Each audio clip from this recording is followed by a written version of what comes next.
Hello, everyone. Hi, I'm Jamie Dawn, your revolutionary astrologer, bringing you your celestial wisdom for the first week of July.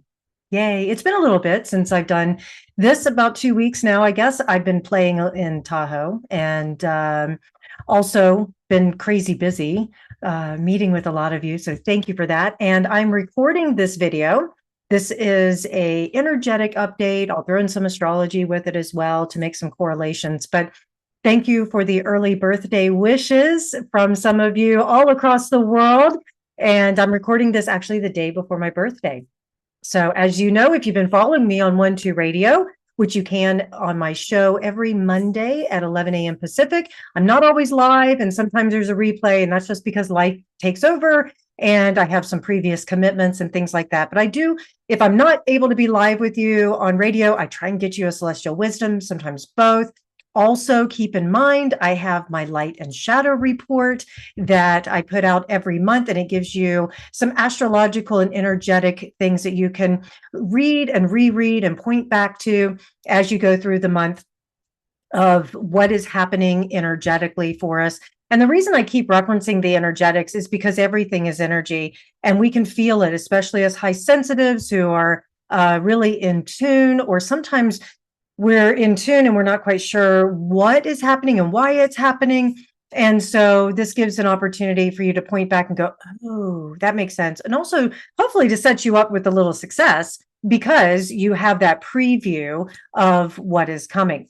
And so you can go, oh yeah, today or this week is going to be a little shit show or whatever. And of course, I love to give you a card of the week. And I'm very excited about what might show up for this week for us. So I'll talk about what's happening for me as well. Like I said, it's the day before my birthday. I'll be 50. And as I mentioned on my radio show, I'm going skydiving in the morning. And people who know about it are like, are you nervous? Are you scared? What's going on? No, actually, I'm pretty grounded. Now ask me tomorrow morning, once I have my jumpsuit on and I'm in the plane, because I've never done this before. I don't know, maybe it's that naivety that I have around, I trust that these people who I'm going to be jumping with do this for a living. And so they know what it's like. This isn't their first jump, one hopes, like mine. And so I'm going to trust the process. And I want to give myself fully over to it. And it's like any initiation. I just want to point that out too. We're going through major initiations when things are intense. When we have this propulsive force of tension and conflict that's happening, stay tuned because that's when a breakthrough is coming in. I'm going to point to that about what's happening this week in particular as we feel the energy building up to it. But before we do that, as I mentioned, I am skydiving and I'll talk about it on my radio show. I plan on being live this coming Monday on July 1st. So I get to officially say rabbit, rabbit then to you. And yeah, my tomatoes are outgrowing themselves, it seems like. I've got 2 red ones now. Not ready to pick yet. I think they're going to be too tart if I pick them too early.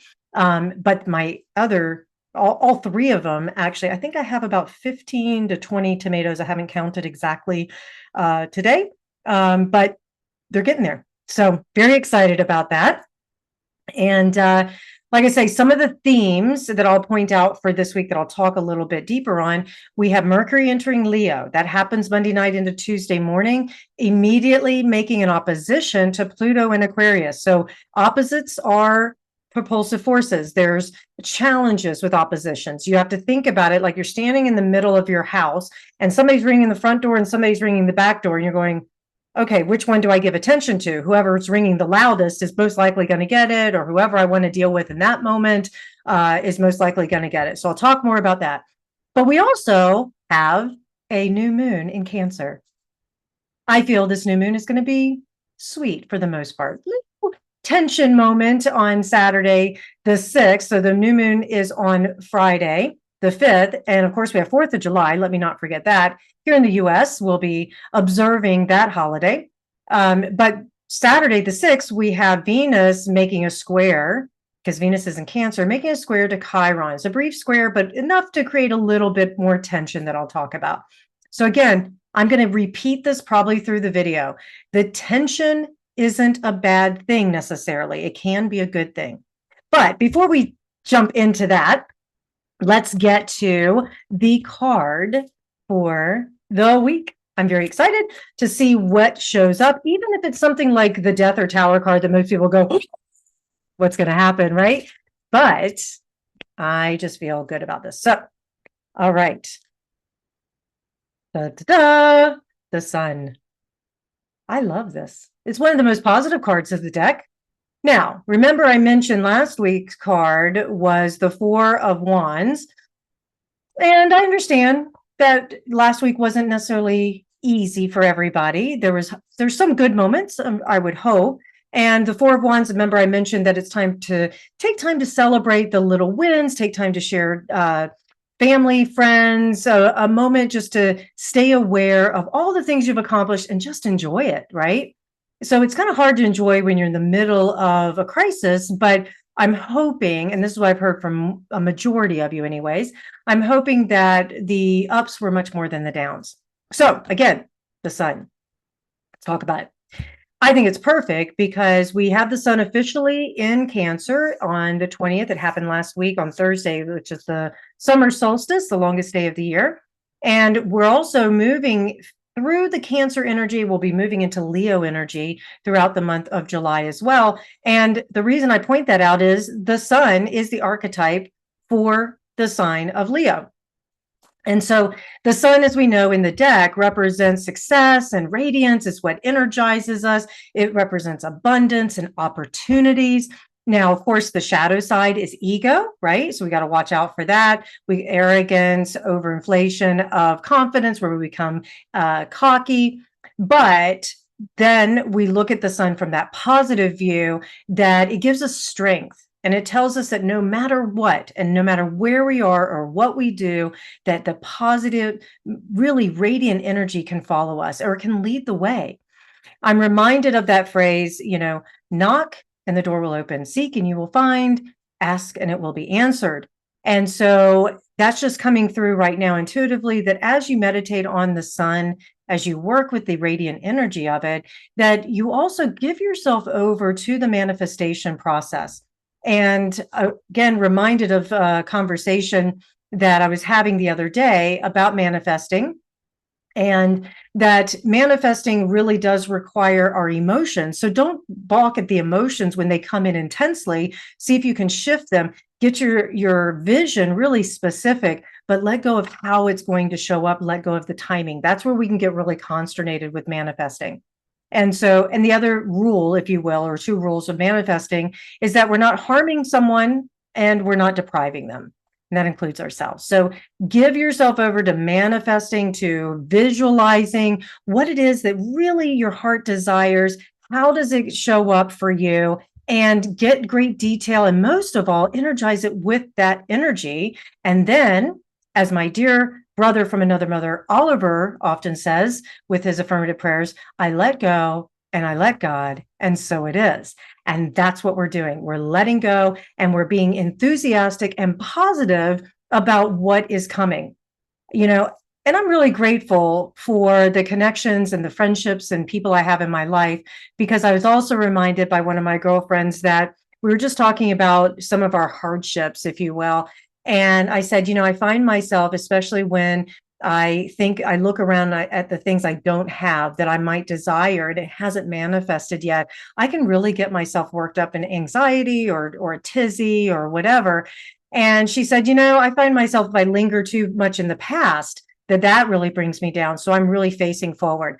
And so this week is about us doing that very thing, turning all of our attention facing forward. Now, all that to say is I set you up for the month of July, the calendar month. We're already in Cancer season, but the key takeaway for July is it's going to be an emotional month. We're working with watery energy like Cancer. Cancer needs security. Think of the crab that lives in the water and on the sand, and it feels its way around. It sidesteps its way around. It doesn't go forward. And so emotions can move very similarly, like the ocean waves that crash and recede. And that's just like our breath, rises and falls. we're going to be doing that with our emotions. And so we're going to really need to stay grounded and aware, because our emotions could sweep us away. And in this world, in this human experience, part of the evolution is learning how to master the mind, master the emotions. And this isn't power over, it's power within. And being able to say, I can feel that whatever emotion it is, but I don't have to let it decide my actions. I can consciously choose.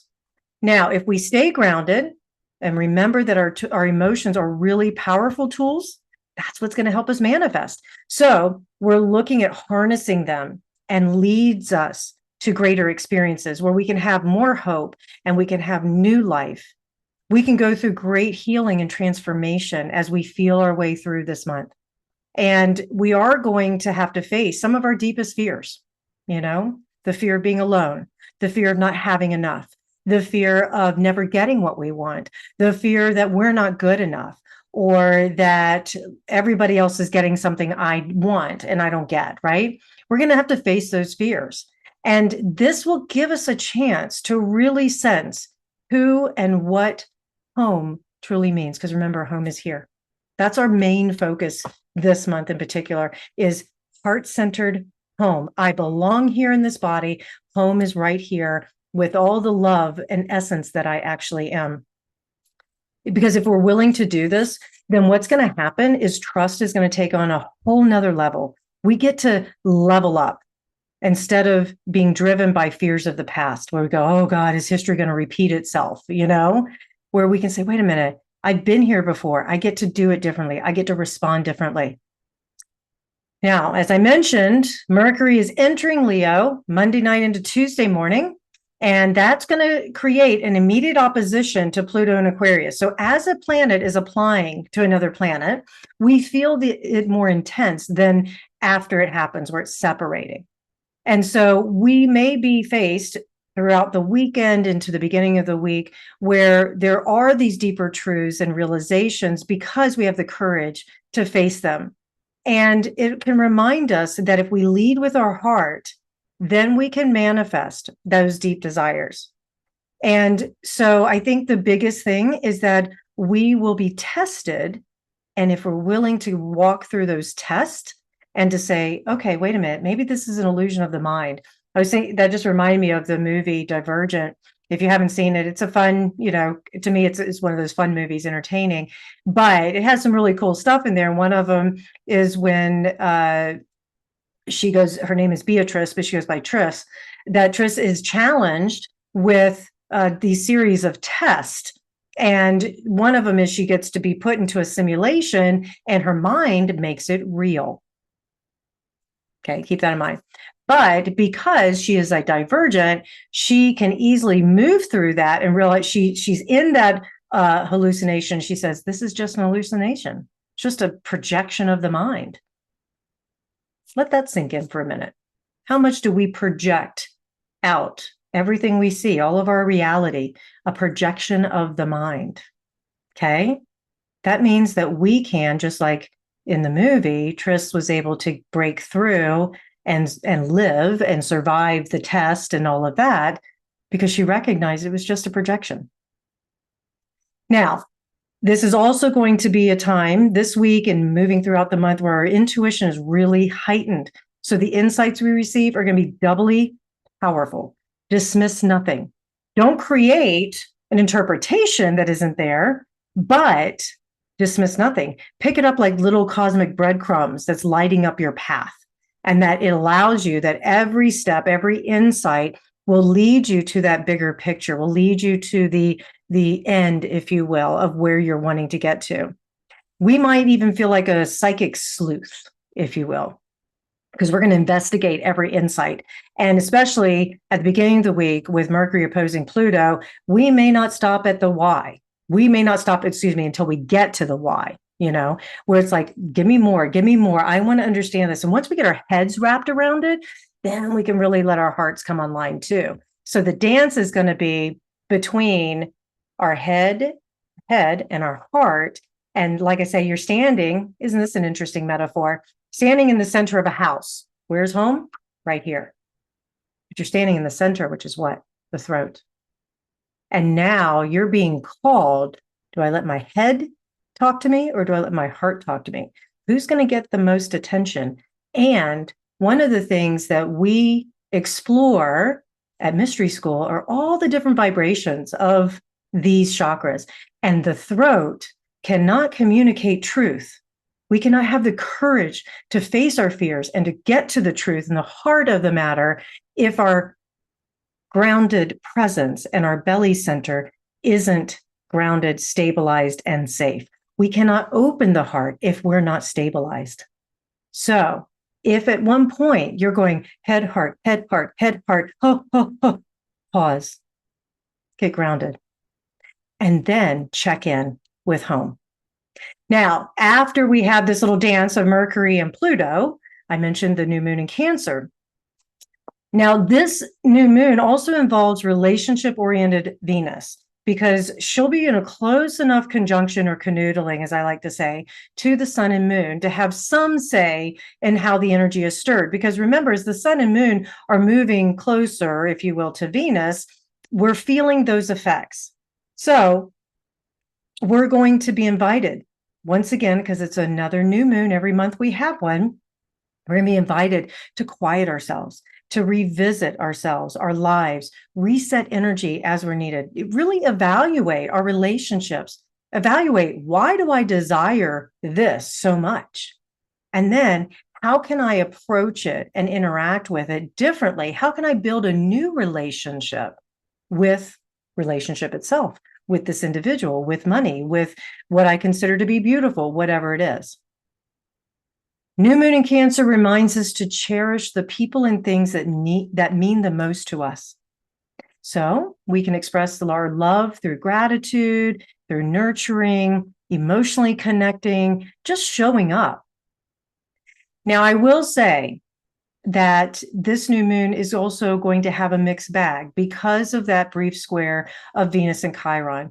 So there may be some things that are not easy. There might be some wounds that get scratched. There might be some feelings that that we feel powerless or that we're not able to advocate or use our voice. Maybe there's some things that we are just having to surrender to. My beloved has a very dear friend who's losing his wife to cancer. And if she has 3 more weeks left, we're lucky. She's lucky. And so there's that grief that's going to show up. It can also be a very healing time at the same time to be able to walk through grief with someone that maybe I haven't grieved, or maybe I haven't given myself permission to be in community the way that I can when grief is present. So that's what we are walking through. That may be something that shows up for myself in particular, or my beloved, and also for me as a support person to be able to be there and support the best way that I can. So all that to say, I hope these put little pins on the map for you that are of benefit. And you can find me at one2listen at jamiedawn.com. Come listen to my radio show on Mondays at 11 a.m. Pacific. And thank you so much for liking, subscribing, sharing these videos. I hope they help in some way. I look forward to hearing how this week goes.